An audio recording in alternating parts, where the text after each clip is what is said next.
I'm Dan Ackerman. We are here taking a look at the Acer Aspire R7, an experimental laptop if I've ever seen one.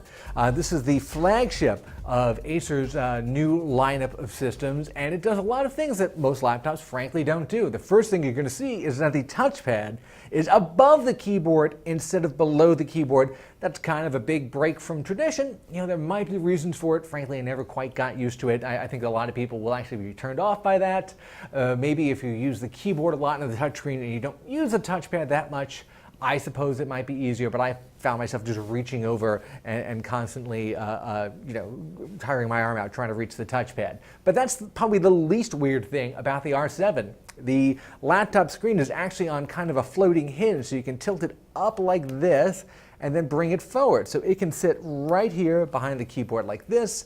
It can face straight up if you like. You can really reach a bunch of different angles, kind of like a mini desktop all-in-one. And then you can actually take the screen, and if we flip the entire thing around, you can flip it around backwards like this and show somebody who's behind you what you're working on. And that's actually one of the more useful things about this system. I've always liked laptops, and there are a handful of them that can take the screen and project it out backwards. So I think that's pretty cool.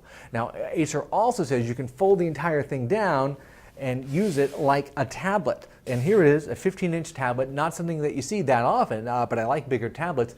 But here's the other weird thing. The tablet mode doesn't actually lie down completely flat. Because of the curved hinge, you can see right here, it's actually got a little bit of a gap here, and that holds the screen up at an angle. Now, when you're sitting with this on your lap, that angle is actually pretty handy for typing, makes it a little bit more ergonomic, but you can't really carry it around like a tablet because it's more of a triangle shape. It's just kind of sticking out like that.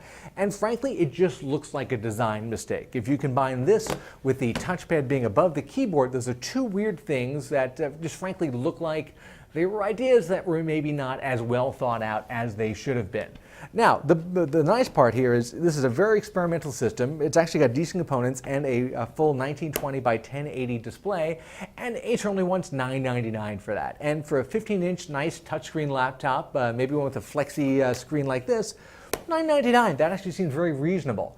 Now, that being said, I think a lot of these experiments sort of miss more than they hit, so this may not be a practical system for too many people, but I have to definitely applaud Acer taking some risks and playing around with the traditional laptop shape. I'm Dan Ackerman, and that is the Acer Aspire R7.